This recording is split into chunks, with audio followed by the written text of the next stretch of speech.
Welcome to this week's piece. So this is part of the stash that my parents picked up for me to have for me to do when I got to their house. I didn't realize it would be quite this severe, but I'm in luck because I had a company reach out to me and see if I wanted to use their planer in exchange for putting it in a video, and I was like, well, I need a planer, and I asked kind of what they needed from me, and literally the only thing that they said was just put it in a video. And I said, well, I'll give my honest opinion on it, and they're like, that would be great. Like, that is like the coolest thing ever. So you guys, aside from Chalk Mountain, this is the first time I've ever agreed to do something with another company, because usually there's a whole bunch of rules and stipulations and I just don't feel very comfortable with it. So I was very excited that there was nothing, no rules, no anything. They did give a discount code if you guys happen to need a planer. This is a very simplistic. I wouldn't say that this is for like the super pro. This is for somebody like me who is fine with putting together their own planer and is only going to be using it on occasion. So this desk was just, obviously it was outside for a long time, so it got a real bath, not like my normal cleaning. I went over it. All the boards on top were kept. It was even missing one, but it was still large enough to be functioning without it, so I wasn't too terribly worried about that. But a true Dawn dish soap, lots of water bath, because it was just crazy. Obviously been sitting out for some time. All the wood was very, very dry and porous and everything. So please forgive all the handheld moments. I left my tripod at home before traveling to California. It was on my list of things to bring, and of course I did not. So I hope you'll bear with me. That was chewing gum, as school desks typically have underneath them. I've never seen one without it. So I just thought that was a fun bit of grossness to share with you. And then you can see all the cobwebbies stuck in all the screw holes. And of course, I have to clean all the gunk out of all these things. And then it will be a full disassembly of the top section. I'm not too worried about the chair. It was still really sturdy, so I wasn't worried about that. But we'll take apart the entire top, get the metal brackets and everything off, and then clean everything up and get it put back together.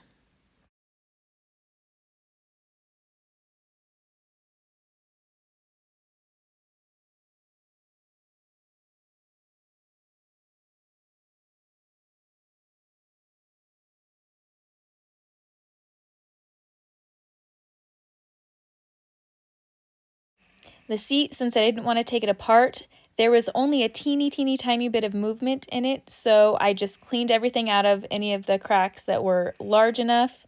I did this with a blade just because it was super thin and I could get it in there and make sure I get everything out. And I'm just using regular yellow glue to fill in all the cracks. I will clamp together.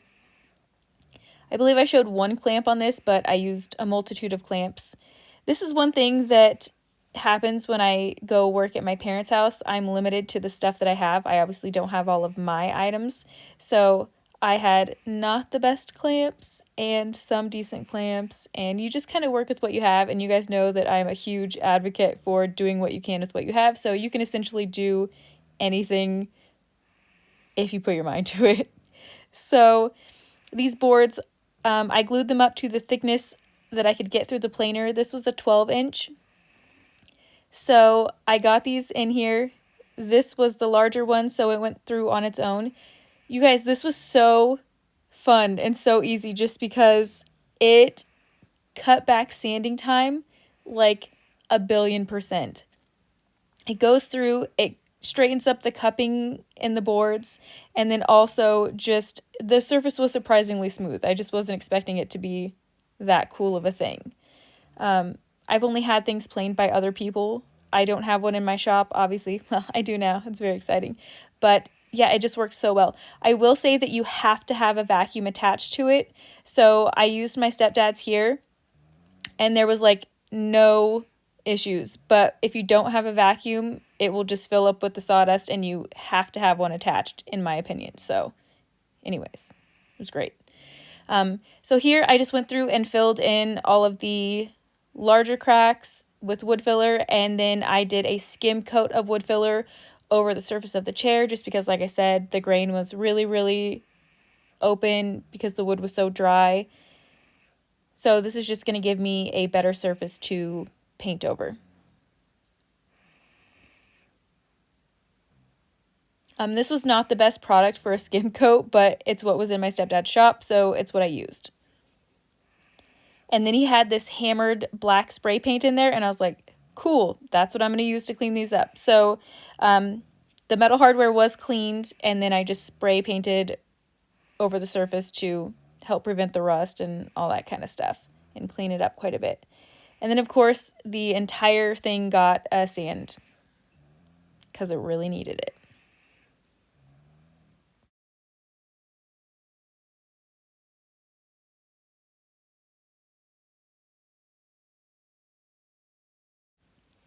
And then I could go ahead and start putting this back together. I still wasn't sure what I was going to do with this desk, except for you can see all of the tiny humans just running around everywhere. That's my nephew there. He's super cool, and he always helps me out when I come hang out to work on things. And he's like, is this mine? And I'm like, sure, I guess so. And so this desk became his just in about this moment. So that's where this desk headed. Like I said, at this point, I didn't know what I was going to do with it. And then I talked to his mom, and she's like, oh, he loves the Mandalorian. I'm like, those are not good superhero colors. I don't know how to, like, it'll just be like shades of gray. But I did something a little weird, and I'm glad that I did, but also it was very difficult.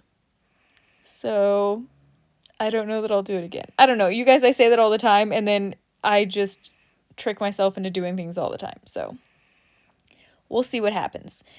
Anyways, this is just reassembling the entire piece. If you struggle with remembering where things go, you can always tape and number them, which you've seen me do in a multitude of my videos. It's a very easy way to figure out where things need to be afterwards. So these were kind of like my idea of the Mandalorian colors and the little Grogu. So obviously I've got some like sandyish colors, greens, and grays. I just felt like that was kind of where I was headed with it. And then I went from there. I was just going to do a paint job like this, but then after looking at it, you couldn't tell what it was. It was just a cool blend. That's it. So I don't know. Anyway, so I'm starting from the top. I'm using my lightest color, and then I'll go into a green. This is a super easy blend, and you guys know that I make them easy when I do chairs like this because nobody likes painting chairs. So the back slats, I left wood. I just did a little treatment on them later. I did my first solid color, and then I went in with a angled brush and added my second color. And then I will keep the brush at that side and just start slowly blending it up. And it blends super, super easily. Just lovely. So easy. And then that green color will work all the way down until it gets to another part where it's easy to transition into. I try not to blend over hard areas, so I'll blend over this easy area because I knew it was easy. I knew it would be an easy place to blend. And then I will use the green down the sides until I get to the midpoint where I can add in the deeper green. That's the Relic green. The lighter green is Patina green, and the Relic green. I can blend then in that area there, and that way I don't have to worry about blending over harder areas. So you just kind of choose where you want to add your colors, and then I'm not trying to blend over the chair seat. The whole seat is one solid color, and that makes everything easier for me. And then you can see me getting paint on the metal. I'm not even worried about that. I just go through with a little rag and wipe it off later. You can tape off if you like to, but I really don't love taping, so. Anyways, this is how I finished this up. I just went from light to kind of darkish. And then this is where I found this picture, and I'm like, I'm going to try my hand at this. And I love the background. I think the background turned out so cool because you guys know I am loving landscapes. And while this is a strange one, it's still kind of a landscape. So I got to do my fun blend on it. I got to add like these cool moons situation. and I really, really liked them, and I almost wish I would have stopped and just done the words like over the top of this, because I think it would have still made sense at this point. But then I'm like, no, I'm trying to be a painter and do things. So I decided to try and paint a human. I mean, he's dressed. Thankfully, I didn't have to do a face, because that probably wouldn't have turned out well. But I think I've explained before that it takes me about 2 hours to do a full landscape. This thing took me so long, like so many, it took forever. And I have no idea. I mean, usually I can watch a Bob Ross or something like that to kind of guide me through something, and then I make my own changes as I go. But this, I had no one to follow along with, no one to do anything with, and I'm just looking at a picture and hoping for the best. And I did it wrong. Like, there's a lot of things that are just, the proportions not correct. The color, so I didn't bring all my paints. So I have no brown, and I couldn't make brown with the colors that I brought, which was kind of annoying. And I didn't have all my brushes, so I literally went into the house and grabbed a couple of my makeup brushes and used them for the tiny detail work. I mean, I don't know. I'm glad that I did it, because I think that you get better and better at everything as you go. But this is certainly something that requires a lot more practice, where I feel like the landscapes and everything are just kind of fall out of your brush. And this was just, it was so difficult. So difficult. But my nephew likes it. I don't think I would ever sell this, because it's strictly for him and he's young and it's okay. Anyways, I sealed the entire piece with the hemp oil. It is scented with orange and it's delightful. It seals really nice. It's great for kids, and Chalk Mountain stuff is all safe and all that kind of stuff. So I like using this kind of stuff for when I'm doing something for kids.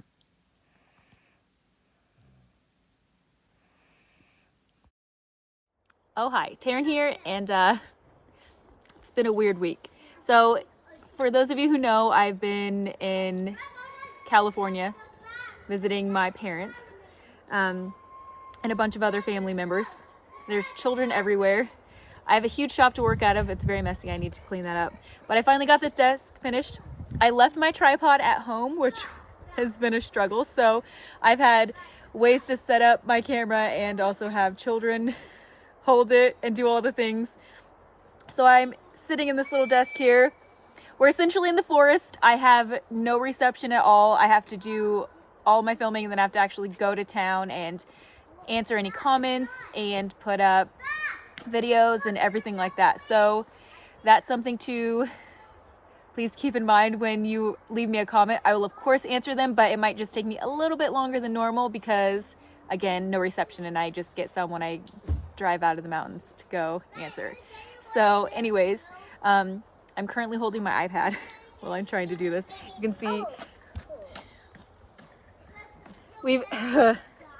this is the hardest thing that I've done.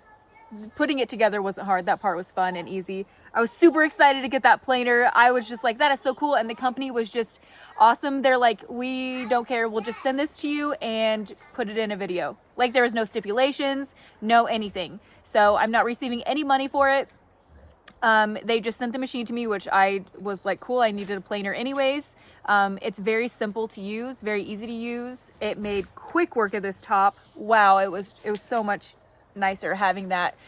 So I'm excited I get to put that in my shop, and I know a lot of you ask questions about working with companies, and this is the first time I've ever, aside from Chalk Mountain, I've ever actually said it was okay to work with a company, because I just feel uncomfortable doing that. But since they were just so free about, they're like, yeah, just put it in a video. And I'm like, I will give my honest impressions of it. And they're like, yeah, that's fine, whatever. Just, we'll send it to you and just put it in the video and we'll put a code. And I'm like, if that's all you want from me, that's great. So I was very happy to work with them. I definitely would again, because they expect nothing from you except for just to put it in a video, which is just cool. So it is a pleasant addition to my shop. I will be taking it home and using it there too. But yeah, thank you guys so much for being patient with me. I am still here. I'll be here for probably another week. So I'm going a little bit slower because we have lots of things to do. And anyways, I know I'm rambling, so I'm so sorry. But you guys are awesome. Thank you so much for sticking around and hanging out with me, especially through these ones where, like I said, I don't have a tripod to do a great job getting good angles and all that stuff. And with my delayed responses, I want to thank you guys so much for still hanging out with me. All right, I will see you next week.